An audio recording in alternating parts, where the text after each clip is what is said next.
Hey everyone, and welcome to episode 96. We're sure we checked. Yeah. Of the Custom Apparel Startups podcast. My name is Mark Stevenson from ColDesi. And this is Mark Vila from Coleman & Company, and today is Competition Cage Fight. Competition Cage. I don't know if that will keep that title. Yeah, okay. But I just really liked that idea. So I think my idea was, what did I call it again?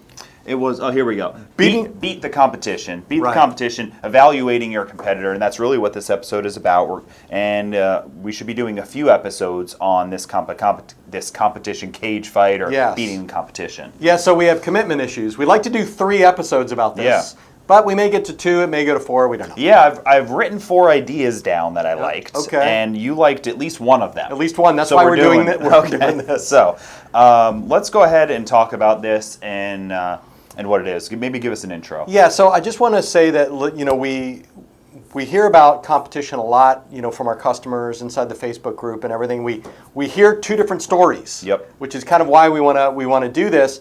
We heard a story this past week from one of our Facebook group members that they've got a decent sized shop, but there are all these home users that are buying Crickets and small machines, and is taking their business, so he can't compete. But if you look back far enough, you'll find a small person, a small business complaining that there's a screen printer that moved into town and they can no longer compete with the big business. Yeah, and there's everything in between that too. Absolutely. You have a storefront, and then there's some people who have commercial equipment in industrial complexes or in out of their garages, or you're working out of your garage, and all of a sudden a storefront opens, and you're trying to figure out, is this competition detrimental to your business? They're taking money away from you in a way? Yeah. And it's capitalism and it's how it works. But the people who succeed and win, it's because when they don't look at their competition the same way that everybody else does. Right.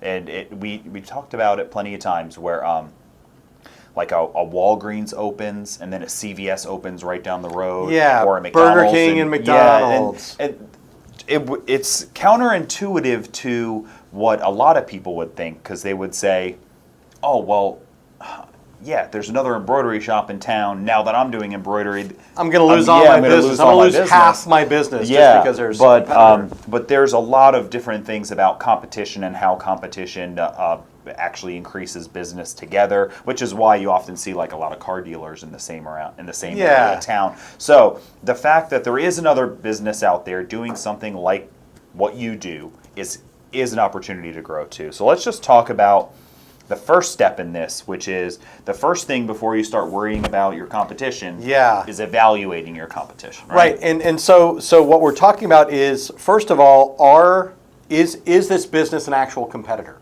Mm-hmm. I mean, that's really the thing when you talked about this idea for the episode. Mm-hmm. That's really the most important thing for me, is that, and we've talked about another competition podcast, we'll put some links in the show notes, is, just because you see a sign or somebody that goes into the t-shirt business, or there is another business that opens down the street, does not actually mean that they're your competition. Mm-hmm. Mm-hmm. They may be theoretically, but are you losing business to them?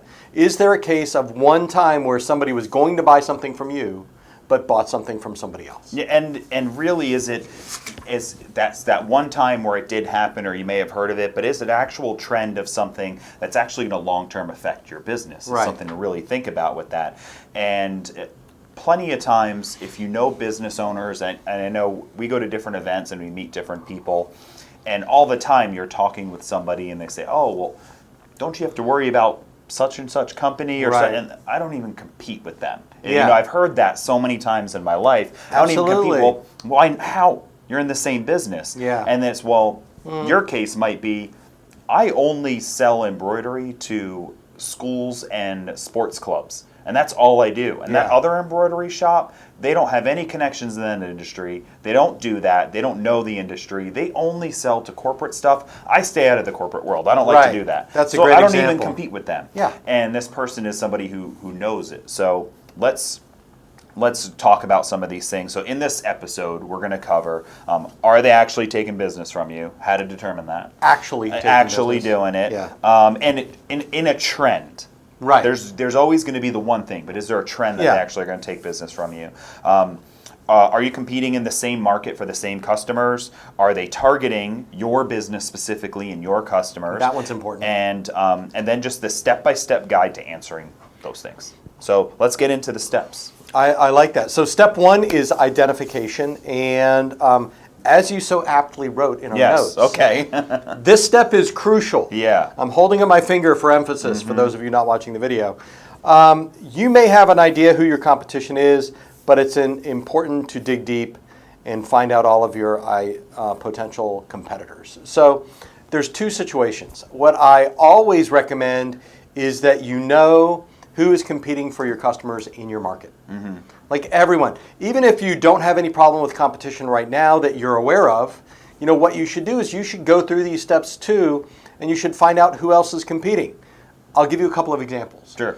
So I know I'm in the Tampa Bay area. We sell Avance commercial embroidery machines nationally and to a small extent internationally.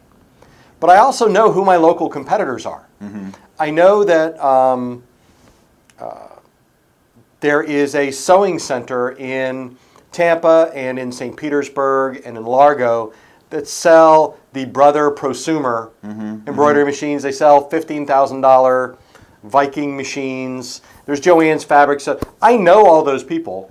They're potential competitors, but they're really not because they're not in my market. But you really do have to be aware of who is out there. Yeah, and understanding what they do, having a little bit of a finger on the pulse of what's happening there. Are these local shops going to eventually carry a commercial style of machine that does compete? And if you know your market and you know what's going on, then you'll have these answers. So the steps to identifying, I think, are simple, but they're worth writing out and saying. Google it. Yeah, Google it. Google it. That's really how it all starts. Is on the biggest, on the gross, on the macro look. What you've got to do is take how do people find your business? Are they Googling custom T-shirts Tampa? Is it sportswear Omaha? How are people getting to find your business? And go to a search engine and Google, type in that search and see who comes up. Yeah, and I'd say you Google and go on to Bing, Yep, do it there as well. absolutely. Do it in two different places, and then Facebook, Instagram, and LinkedIn. The kind of the big five is what we wrote down. Those are the five. You should go all there, and you should don't just pick one keyword. No, don't just search embroidery store Tampa. Yes. Search a bunch of different things. T-shirt shop, T-shirt store, screen printing store. Search Custom everything caps. that's in your realm. Right. Because your competition might focus on the fact that they're a screen printer. Yep. But they also are a big embroidery shop, or they make custom transfers, and that's not necessarily what's in their business name.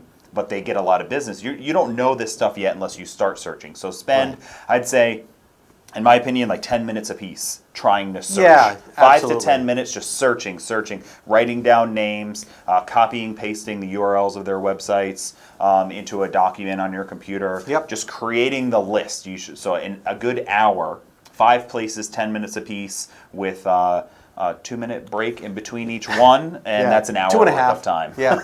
So, and the reason that you're going to do this is because, this is what Mark Veal and I do regularly. We are keenly aware if there's a new company doing what we do in the marketplace. Nobody does exactly what we do, which will be the point of what we talk about later on. But you've got to do this on a pretty regular basis because you need to know who your competition is, so no one is sneaking up on you. Yeah. So you can make moves in advance to kind of defend yourself or align yourself with your competition. Yeah, and you'll still get some things that sneak up on you, but when you know and you practice this often, you're more prepared. Agreed. So the next place to find out is to actually just ask your customers. Yeah. So talk to them. Say, where did you used to buy before you started working with me? If they're a newer customer, Right. Do you know anybody else who buys custom apparel that doesn't buy from me? And where do they buy it from? Just talk to them. Especially the ones that are that you're close with. They'll be happy to talk to you about this. Oh yeah, I used to use so and so. They're really bad. whatever it might be. And take that next step too. So, if you go to a salon, or if you go to a school event, or if you go anywhere else in your regular daily life and you see an embroidered polo or a printed T-shirt that's obviously custom, or a apron at a hair salon, ask them where they got it done and what they thought about it. And you may be either identifying a potential opportunity or a competitor. Yeah, and it's also because it might not be local. You might talk to that hair. Oh yeah, we order them from this online store, such and such embroidery.com. Yep. Oh, okay. Let me write that down. Yeah. You figure it out, and then how can my business locally do better than the online one? There's lots of things to do. So, and then the next one is to hit the streets. Yeah. So go to places where custom apparel exists and see if you can scope out and find competition there. Yeah. So you go to ball games. You might see it at local businesses, local events. If you go to, if you have like those farmers markets and street markets and stuff like that, chances are you'll see a custom apparel company there. So just go out and find out everyone who exists. Yeah, I was surprised. I went to an art fair just a few months ago, the Gasparilla Art Festival. Oh, yeah. Highly recommend it. And there was a company there that was selling printed T-shirts with art on it. So naturally, I wanted to know, hey, how'd you guys make the T-shirt? Yeah. Okay, what brand did you get? Where did you buy it? Let me find out more about my competition because I don't know them. So who does know them, and how did they get that business instead of me? Yeah, it's great. I mean, and this could be at the mall too. Yeah. I saw that a T-shirt shop in the mall. They just print. They just got all types of funny designs, and they print on demand. That's their business. I know. So it's mostly bootleg. Yeah, I'm sure. Mostly bootleg. But you're going to go by that place, and you'll look at it, and you'll say, "This isn't really my competition. I don't Right. sell that type of shirt. I don't do walk-up funny shirt business." Yeah. But you could maybe just talk to them about it. But we'll get into shopping them. And I will say though, don't go to the salesperson at Abercrombie and Fitch. Banana Republic, and ask them where they get their stuff done. Okay, that's not what you're looking for. Local businesses, fairs, markets, people that are If you do that, just stop listening to this podcast. Yeah, please do. Oh man. No, so all right, you've built a list at this point in time. Step one, identification. You've built a list. The bigger the city, if you're in a big city, this list is going to be overwhelming, and you're going to have to learn how to kind of chop it out. So scratch off that mall guy. It could scare the crap out of you. Yeah. But it's okay. Look at how many. Imagine if you're going to open a restaurant and then find out how many restaurants are in your city. Like there's a lot of competition for everything. Or a gym, or a hair salon, anything. Or a mattress store. By the way, how are there so many mattress stores? I don't know. Who is going through all these mattresses? You buy one every, how many, 10 years? Sure, or 25 if you're me. And they're everywhere. All right, anyway. So now step two, all right, you've got the list. Step two is you look into their marketing and their branding. Yeah. This one is kind of just, it's important before step three. You're kind of just checking them out is really what I would refer to that as. Look at their website. Go to their store location, or if you happen to be in their store, maybe walk in. Go to their Facebook page. You're taking a look at who their customers are. What's the personality of their brand? Yeah. If everything that they focus on is for bikers, Yeah. and you're not in that industry at all, you're going to really get a feel of like, okay, this competition is probably not. We're not going to cross each other. I'll give you a good example of that. So I'm looking for an electrician. Mm-hmm. So I went on to a Tampa networking group, and I put out the call for people that can recommend an electrician. And, a lot of people responded. Yep. And so what I did was, naturally, I went to each link, a Facebook page or a website, and I tried to find that one that matched my need and kind of like fit me. Mm-hmm. You do that unconsciously all the time. Yeah. Right? So, one, very professional, young-looking group, good website, good Facebook page, pictures of the kind of stuff that I need done. Mm-hmm. Another guy had a Latin Kings tattoo. Mm-hmm. Okay. And a lot of related gang and motorcycle paraphernalia on his site. And he was pitching to be an electrician. Okay. So if I'm in the electrician business and I see that, I know that he's probably not after the market that I'm after. Yeah. He's got a specific niche. He's got certain people that are looking for him. The same way I looked at someone who had the personality of their business was Christian. Yeah. I mean, they really emphasize we're a Christian business. It's in their logo. You know, it's the whole thing. So I know that if that's me too, I'm going to have an affinity for them. If it's not, if that's not a market that you identify with, then maybe they're not really your competition. Yeah, and it's a really important thing to just understand what their brand is. Yeah. And part of what we're talking about through this whole conversation is kind of deciding if they're your competition, which that's the last step. Right. So as we give the examples, we're going to focus on that at the end. Yep. But other things you can look at for them are they advertising? Are they Right. spending a lot of money in advertising? Where are they advertising? Does it look like they have a big sales team and you don't? Everything Yep. that you can kind of know about them, because what you're going to do at the end of all this is you're going to compare them to you. Yes.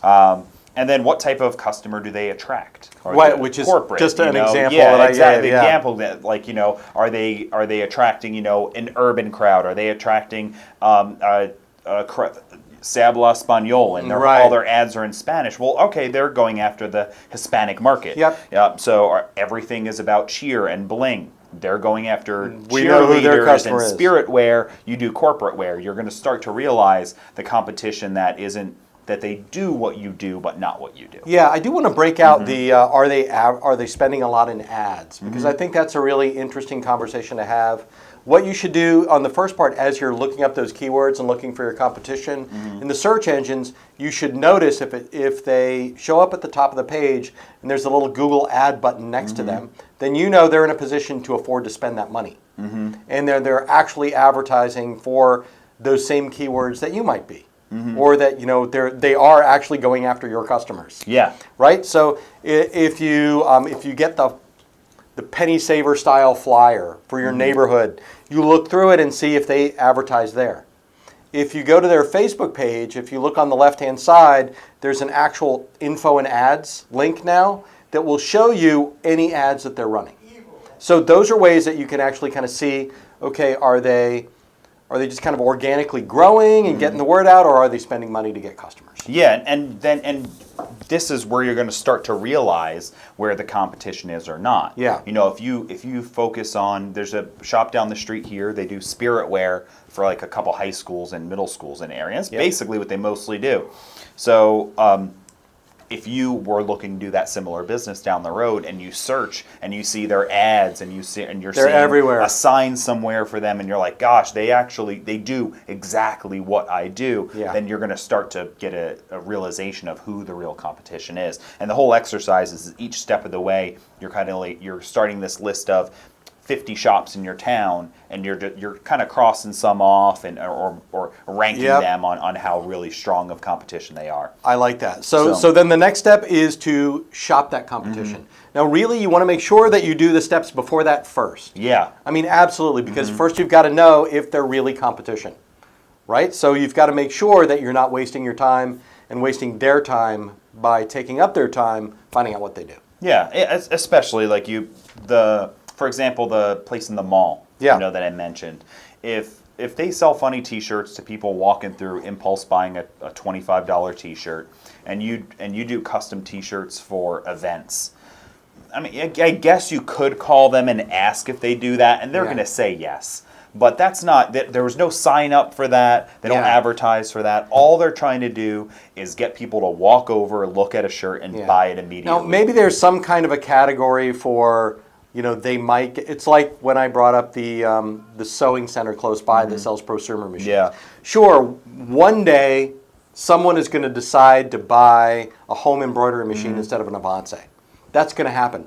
I'm not going to do anything about that, really. Yeah, it's going to happen once in a while. They're not really my competition. Yeah, that guy in the mall that I saw, somebody's going to go up there one day and say, hey, I've got an event for family reunion. Can you make me 20 shirts?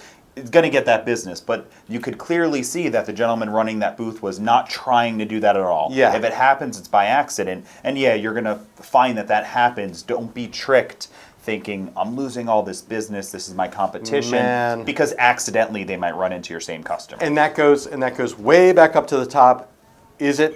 are they actual competitors? Yeah. Are they actually taking your market share, stealing your customers? So now it's time to shop them. Yes, so at I love to do this, You by the way. identified your customers. You identified all your possible competition. Then you looked at their marketing, their branding, and you've really starred and highlighted the ones that you really feel are the biggest possible competition. I would maybe even, I didn't write this down in our notes, but I would maybe even do like a 1, 2, 3 ranking.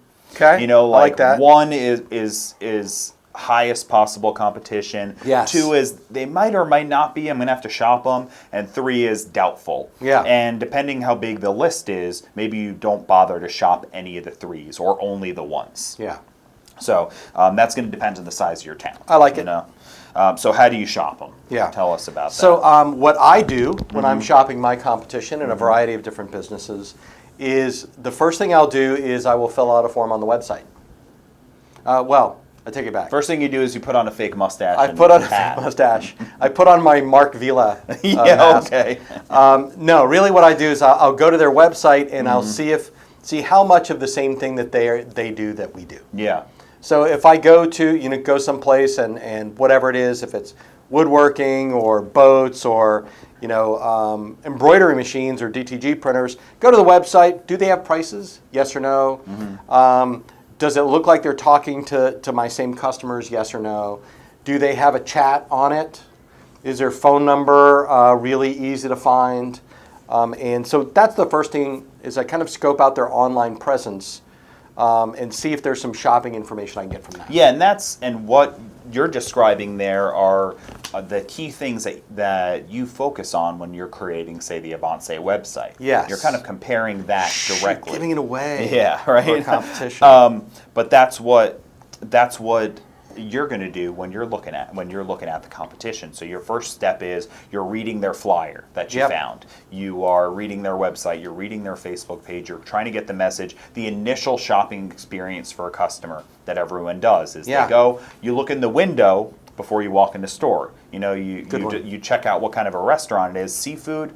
I love seafood. I'm going there, or I'm going to pass. You're doing that initial step, and then from there, you really should try to get some prices. Try to get a feeling for what the shopping experience is like. If their pricing is on the website, that's great. Write that down. But you're still going to want to do two things. You're going to want to fill out an online form if there is one, so you see what it's like to request information. How long did it take them to respond? Right. What do they respond with? Because basically, let's say that you are a screen print shop, mid-sized, and a big screen print shop is moving into your area. You go to their website, you fill out a form, and no one ever contacts you.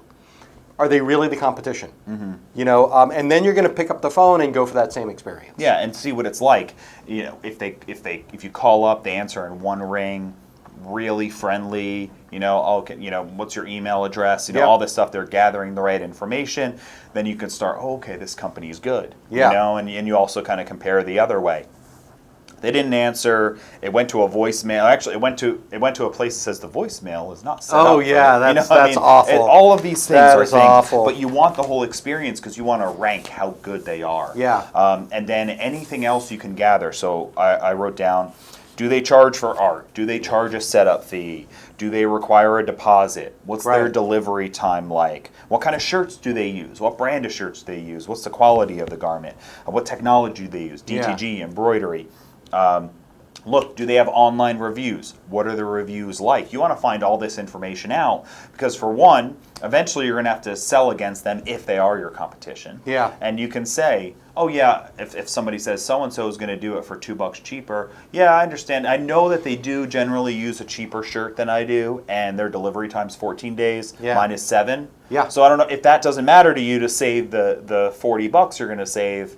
And you can start to have that conversation because Agreed. And if it's if you're a bigger company and you feel like your competition is that Cricut owner that's doing 5 T-shirts or 10 T-shirts at a time, then you can get a shirt and say, have you ever felt that vinyl? Yeah. Do you like that feel? Because this is what I do. I do DTG or dye sublimation or something else. Yeah. It feels better. Are they offering you full color? No, they don't do that. I can do full color. I order from a wholesale warehouse. I've got 25 different colors in this one brand of shirt that I offer. I've got a dozen different colors in this other shirt. And when you want to come back later on, I can get that same exact shirt from you. I can deliver you the same quality every time, Yeah. in a professional manner. And I understand that, you know somebody who has a Cricut machine, but they can't deliver the same type. That they're getting your shirt from Walmart. Yeah. And then marking it up and they're making $4 on it, type of a thing. And it's not, I don't think it's really what you want. Right. So you're not going to be really negative, but what you're doing here is when you shop them, you are going to design how you're going to respond when when their name comes up, or you're going to change things in the way you message to your customers to counteract their advantages. Yeah. So if you find that their response time is slow, when they answer the phone, it's not very friendly, and when you asked for a quote, you basically just got the $4 a piece, or something like that. Yeah. Or you find out that they charge a $100 setup fee. All of these things are things that you get to say ahead of time, because if you know somebody is going to call you and then them, or vice versa, you get to counteract the negative things. So you say, they don't answer the phone friendly, I'm going to write out some greetings and have the best answer on the phone when they call up. They charge a $100 setup fee. I'm going to make sure to say, I only charge a $30 setup fee. Yeah, and this works both ways. I think what kind of spurred this idea that we've got for the podcast is, we had the bigger shop that thought the small shops, the home users, were taking their business. So it can go in both directions. Yeah, both people think the same thing. Yeah, what you so if I have a cutter, or I've got like a Digital Heat FX i550, and I'm using it in my house, I have advantages. I'll do one shirt profitably. Yeah. I will stop by my house at 9 o'clock at night and pick up your 5 shirts. That's no problem. Those are big advantages. If you're you have disadvantages too. You may not always answer the phone because it's your personal cell phone. If you get sick, or one of your kids get sick, you can't complete the order on time. You may not have the inventory of shirts. So if I'm a mid-sized guy, what I'm saying is, you know what? You can call me every day, all day, between the hours of 7:30 and 6. My people will answer the phone 100% of the time, because I'm here for you all the time, not just after school. Yes, and if you want black and white shirts in small to 2XL, I've got them in stock all the time. Right. And I can offer same or next day on the delivery on that type of stuff, whatever it might be. You have to figure out what your advantages are. That's the point of this exercise. And so then, and again, also you're looking to you might look in the future of things you might want to change about yourself. Yeah. You realize, I do the same thing that guy does, or that, that lady does. I didn't like that they did that. Why am I doing that? Yeah. So very true. You're going to learn the industry. You're going to learn your competition. It's a really great educational experience for yourself. Yeah, one thing that I want to make sure that we cover that you put in here, I would not have thought of this. Okay. Was look at their online reviews. Oh, yeah. I mean, that is so powerful, because we use that all the time. How many positive shopper-approved ads does Coleman & Company have? Oh gosh, I haven't looked in a bit, but I think we just got an award for breaking 3,000 5-star reviews. Yes, 3,000 5-star reviews. Yeah. So, and I know ColDesi's got about 1,000 4- and 5-star reviews. So, can you imagine that this is part of what we talk to you guys about? I know that there are other people who do X, Y, and Z, but have you read my 1,000 5-star reviews? Did you know that we shipped 4,500 packages last month, and we've got another 600 5-star reviews from those people that bought? I mean, you can buy from anybody you want to. Yeah. Read my reviews. That's a great pitch. And especially if you know that your competition out there, if you they know may not that have the they've best got, reviews. there's two things that happen, right? Either you see that they've got a 3.7 rating, and you've got a 5, and you're like, woohoo, Yeah. And then you get to say it all the time, like, look at my reviews, they're great compared to the other shops. Yeah.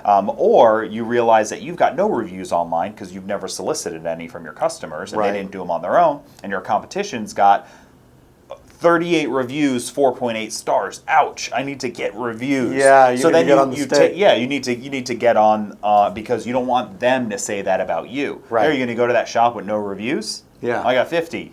4.8 stars. Yeah. So, it's a great thing to learn these. So now that you've shopped them, you get as much information as you can. By the way, if you're in a smaller community, you might want to ask a friend to do this for you. Yeah. Or, or you might just want to ask your friend to do it for you, period.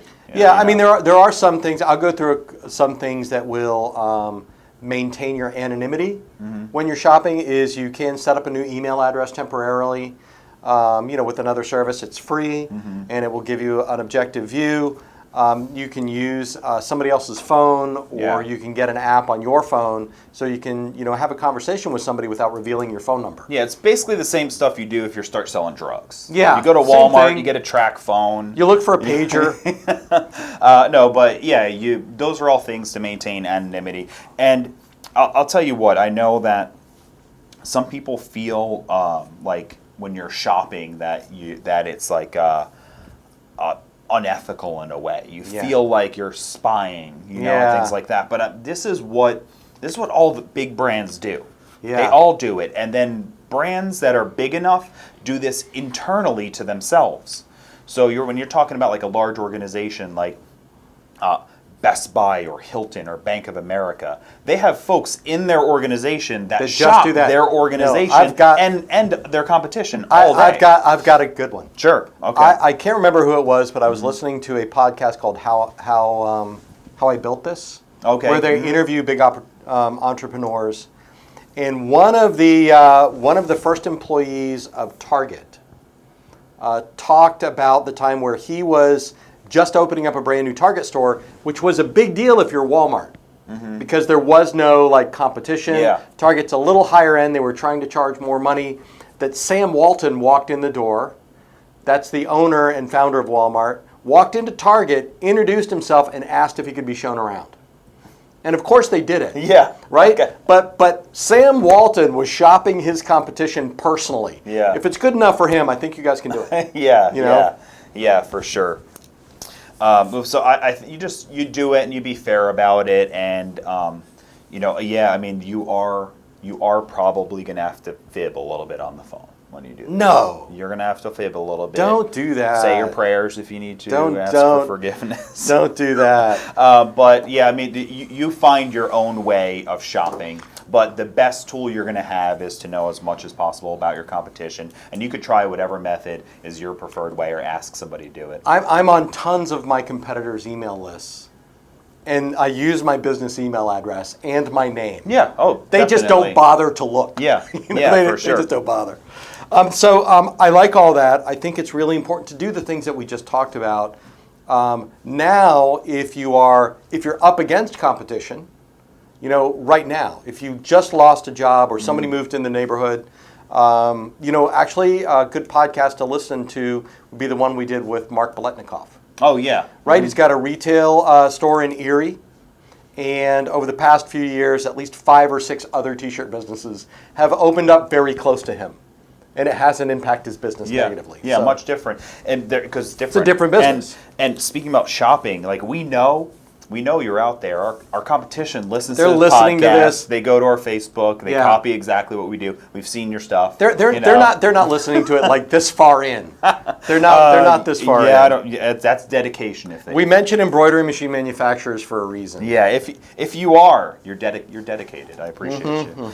And thank you. But so next we have step 4. Yeah. Which we call compare and contrast. Yeah, this is the good stuff. Yeah, this is where you've kind of got this in your mind already. You've already got this one I'm not worried about, this one I'm really worried about, this one I don't know. You're doing a threat analysis. Yeah, you've got it. But in step 4, you want to, by the way, everything that we mentioned, I'm assuming you haven't already started doing this while you're listening to the podcast. Right. So this is an important thing to mention. Yeah. We got to write all this down. You got to take notes. I recommend taking organized notes too, which is really a challenge. But if you're doing it by hand or typing it up, name of business, website, pricing, and try to fill in the blanks. And then when you do another one, you fill it out the same way. So you've got really a nice binder that you've put up for yourself that you can use to compare and contrast.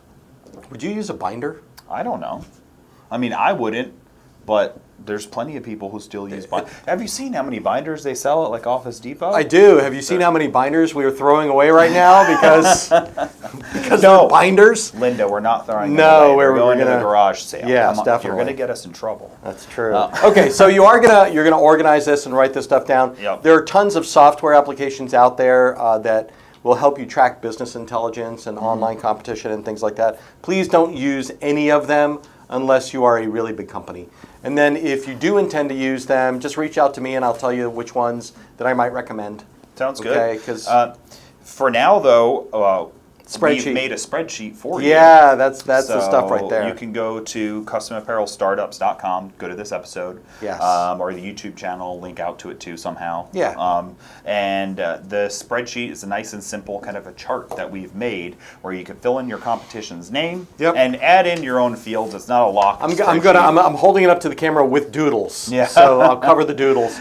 But No, it's really useful. It's got some great. You're going to go through a scale of 1 to 5, right? And you're going to rank your competition versus yourself. Yeah, so the first one we put here is low pricing. So my business, I consider my pricing a 1 to 5. 5 Yeah. being expensive, 1 being cheap. I'm a 3. I do want to point out that you have to do this for your business first. Yeah. Yeah, you've got to really understand where you fit on the scale. So, and we put like quality on there. Are they selling the cheapest shirt possible, or are they selling only really high-end shirts? Or are you? Or are you? Yeah. Yeah, both for you. Yeah. How is their customer service? What are their reviews like online? Yep. Online? How many days is their turn time? And you have all of these, and we've got other things in there too. What type of technology they use? Embroidery, screen printing, DTG, digital transfers. Yep. What type of businesses do they cater to? School, corporate spirit. Adjust this to your own. Fill in your own blanks. Add more columns to it. But when you create this, then you get to kind of look down and you can start to circle and highlight. Yeah. Mark and I were just talking about this before. When I look at this kind of fake competition 1 numbers, and if you pause this and go to the website, you can open up the spreadsheet and see it with us right now. But like competition 1 said, they don't do embroidery and they don't do digital transfers. Right. And you do embroidery and transfers. So right then and there, you realize that yes, they are competition, say, because you both do spirit wear, but they're doing screen printing for all the spirit wear, and you're doing digital transfers and embroidery. Built-in advantages to both. Yes, yeah, exactly. So it is 2 different markets. There is going to be some rollover. I just want 40 shirts with a white logo on it. Yes. There's going to be some rollover on that because both Yeah. of you could do that job. But that's when you turn around and you say, well, I know the competition down the road only screen prints. Right. And this is a 40 shirt order. I can do it. So how do I sell against them without even knowing if my customer is shopping them? I love that. I'm going to go ahead and when they say they want a black shirt with white logo on it, I'm going to say, why don't we do blue since that's one of your school colors, and your Jaguar is a mascot. Yeah. Why don't we put like a full color Jaguar on it? And then we'll put the white letters. It's going to be cool. And we don't have to make the Jaguar huge because I know you said you wanted it classy. We'll just make it like a little logo on the left chest or on the arm. Yeah. And then now all of a sudden, when they go to the screen print shop, they're probably not going to offer that full color. No, they're going to spend add-on. they're going to spend an hour trying to talk them into just one color. Yeah, they're going to say, just do the white. I'm going to do them, and they're going to do it cheaper. But if you've got your customer sold on doing a higher quality, adding something else, if they're excited about that, they're probably going to be willing to spend the more money that you're going to charge. Yeah, I love that. And if you're a screen printer on the other side, Yeah. What you can say is, I can save you tons of money that you can get other spiritware with. Yeah. You can spend that money on caps, or when you come back and you want 500 of these, I'm going to be the guy that does it. Yeah. And if you're the small business, with the digital heat effects, with the transfer printer, somebody that comes in for 1,000, you're going to be in the same situation. You're not going to be the best person to fit that business. Yeah, and that they don't do embroidery. So immediately you've got to start getting them excited about embroidery. Yeah. Because they don't do embroidery. So you can say, oh, by the way, every 10 shirts you buy, I'll make a hat for you, things like that. I love you start that. getting them excited. Gym So, bags. Yeah. So this spreadsheet is the reason why I like having it on a single sheet is because as you start to look at it, it kind of gets in your head. Yeah. You know, so you've got the long information, you know, all the notes on your competition that you've made, and then you've got the spreadsheet, which is kind of like the Cliff Note version of it, and you can go ahead and if you hire new employees or you get somebody to work talk with to them you, about it. you can bring out these tools. But it's also, and I love this by the way, but it's also it's an opportunity for you to look at your business realistically. Yeah. Like you're not always going to be the high quality, high price, person. You may need to make a decision.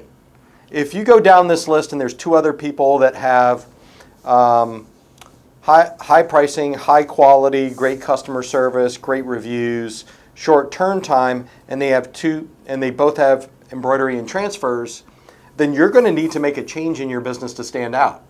You're going to have to get new technology. You're going to have to find a lower cost way. You've got to be somewhere they're not. Yeah. So, if you're the same place as all of your competition, then you need to pick somewhere else to be. Yeah, and that's actually what what we put some notes on as what we could do the next podcast just on. Yes, that's what we're going to do. So in the next episode, we were going to discuss rebranding, restructuring, reinvesting, or basically doing none of that. Yeah. Staying the same because you're in the right area. Yeah. And that's kind of where you've now made an educated decision on that, because often what times is somebody who owns a business will make a rash decision because they think something happened, and they end up doing something that hurts their business when their business was going to be fine anyway.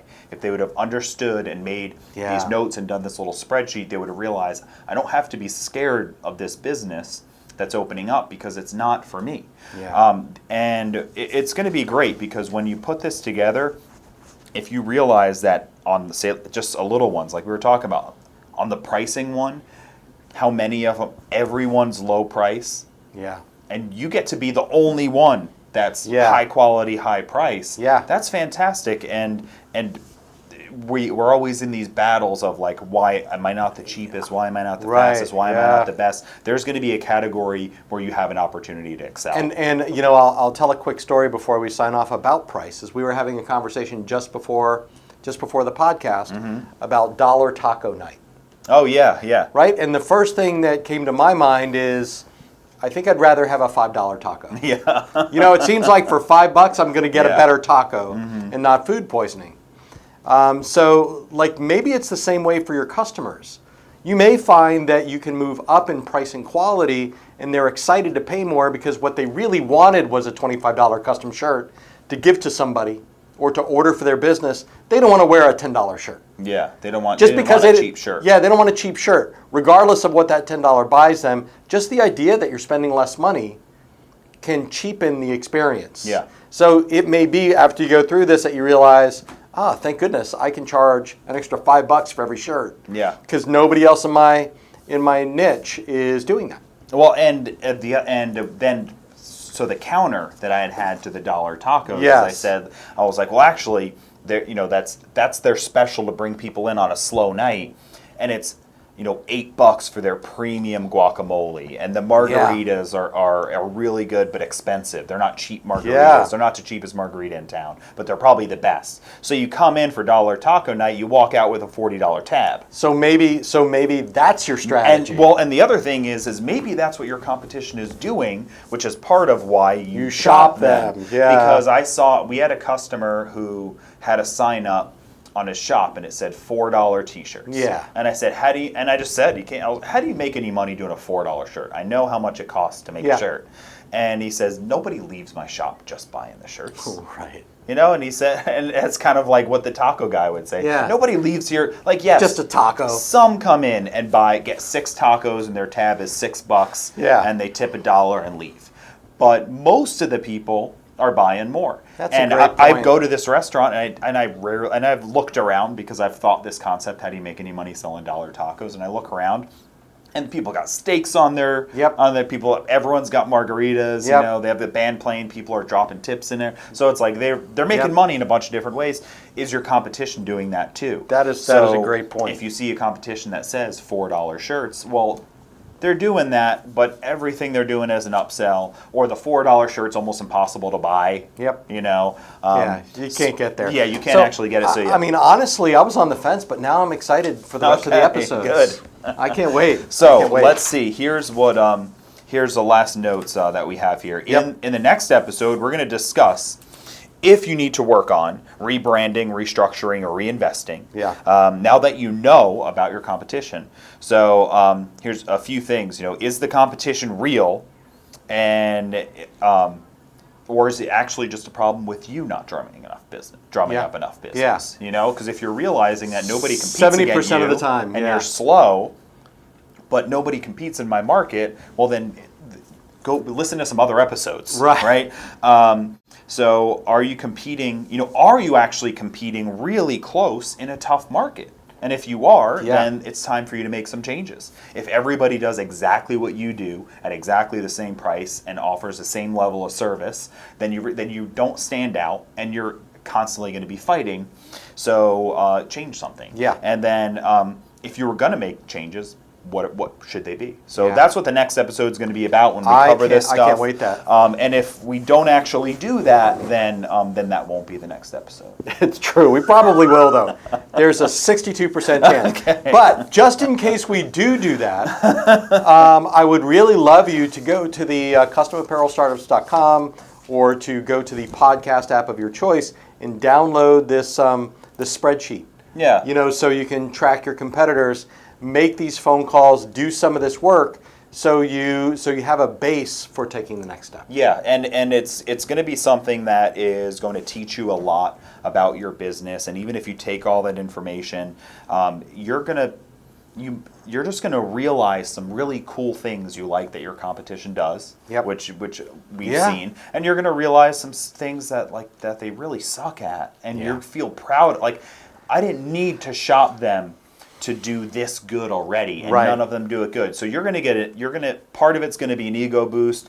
Part of it is going to be a wake up, and part of it's just going to be some real good education that you're going to be able to take for your business for a long time. And then in the future, when you go to redo this again, because you should kind of re-up on some of this frequently, you've got like a good starting point. Yeah, I like that a lot. So do the work. This is a good episode for you to share. Yeah. So if everyone knows someone who just literally complained about their business last weekend, so share this episode, get them hooked, so they can listen to the other 3 and maybe come out better on the end. Yeah, awesome. All right, guys, thanks for listening. This has been Mark Stevenson from ColDesi. And Mark Vila from Coleman & Company. You guys have a great competitive business. Yes, thank you.